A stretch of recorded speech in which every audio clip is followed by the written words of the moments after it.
The Putin regime is not only one of the bloodiest in modern history, but also one of the most foolish.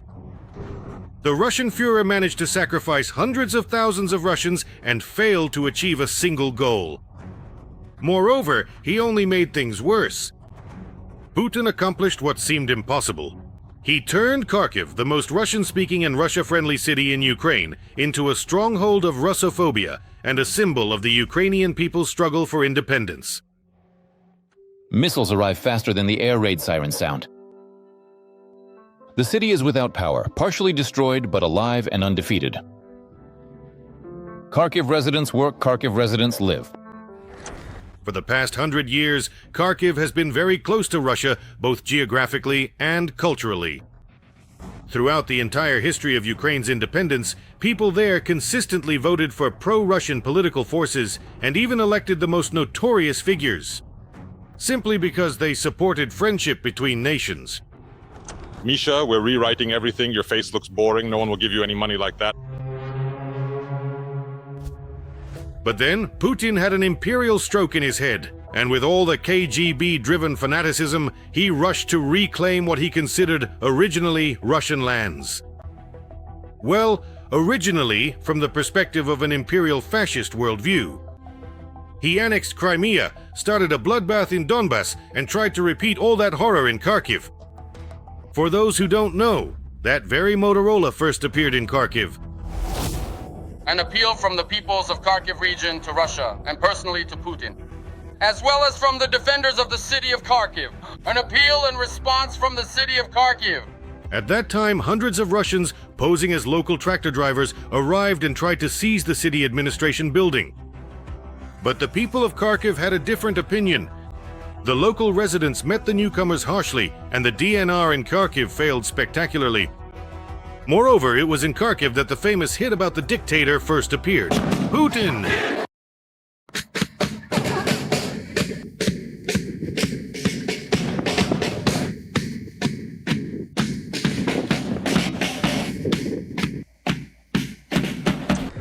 After that, Kharkiv football fans even helped repel the intervention in Odessa during the events of May 2nd. Pro-Russian militants, under the cover of the police, tried to stage a coup in the city, but were met with Ukrainian reality. In fact, the people of Kharkiv thwarted Putin's plans to occupy the entire southeast of Ukraine.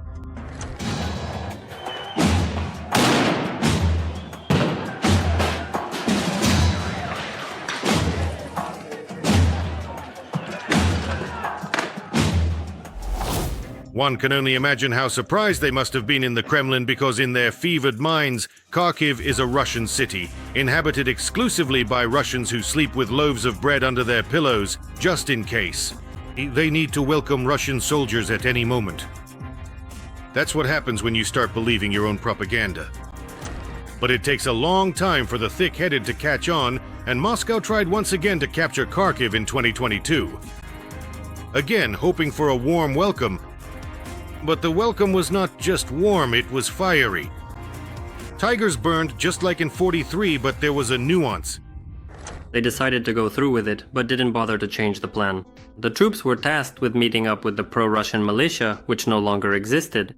Instead, they ran into units of the 92nd Brigade, the Chord Police Special Forces, the Omega Special Unit, and the local Territorial Defense, which was made up of former Azov members, Freikorps, the local Right Sector Cell, and other volunteers. One of the Russian detachments, which had 5 lightly armored Tiger vehicles, was stopped in the Koryakino Sad area. After Kharkiv refused to surrender and has been fiercely resisting for 4 years now, the Russians have come to hate it even more than Lviv. Because the veil of lies was torn away, and it turned out that Kharkiv is not Russian at all. It is the main anti-Russian city.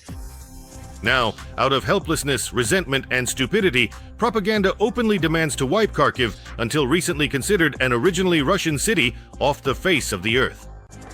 In war, it is not this side or that side that wins, but the fierce ones. The fierce ones! Those who break the enemy's will to resist. So I will say it again. Now we have finally started to take them out for good. There will be no life in Kharkiv, nor in Poltava, nor in Mykolaiv, nor in Odessa. There will be no such cities, there will be no Kyiv.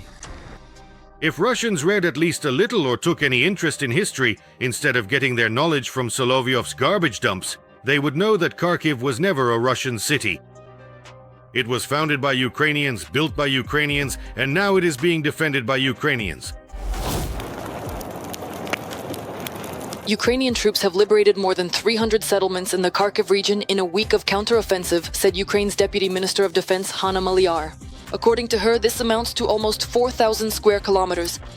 Kharkiv was founded in the mid-17th century by Ukrainian Cossacks, settlers from the Poltava region and right bank Ukraine. The region was immediately named Sloboda Ukraine, or simply Slobozhanshchina.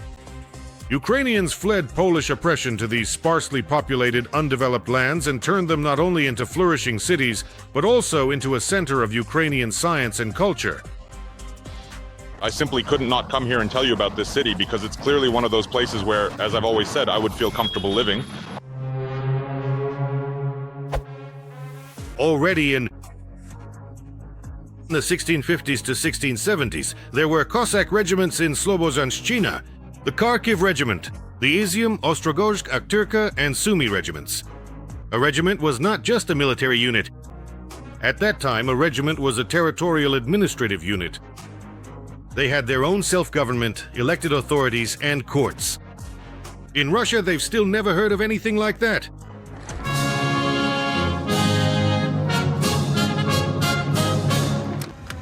In letters and chronicles, Moscow voivodes openly complained that the Sloboda Cossacks lived according to Ukrainian customs and did not obey the Tsar's rules.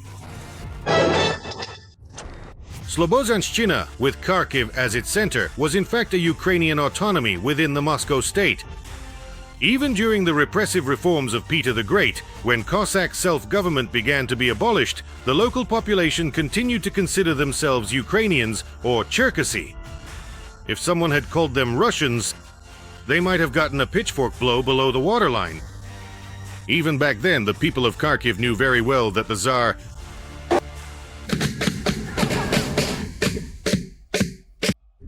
With each year of occupation, Russia intensified ethnocide and carried out forced Russification. But now Russian ultra-patriots will clutch their black little hearts because it was Kharkiv that became the center of resistance to Russification and the stronghold of Ukrainian revival. And the center of cultural resistance was Kharkiv University, which began its work in 1805. If the Muscovites thought they would use it to brainwash the population with Russian gruel, something went wrong.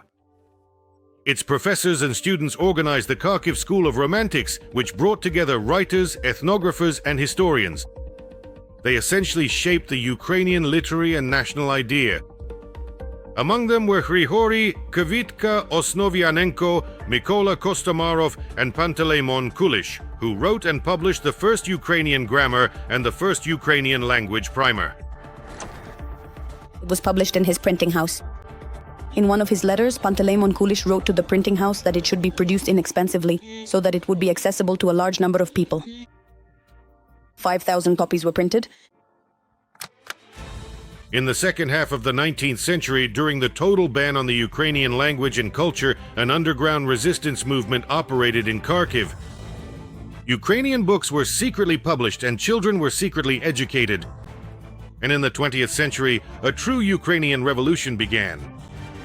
In 1905, Prosvita, a Ukrainian cultural and educational society, was established in Kharkiv.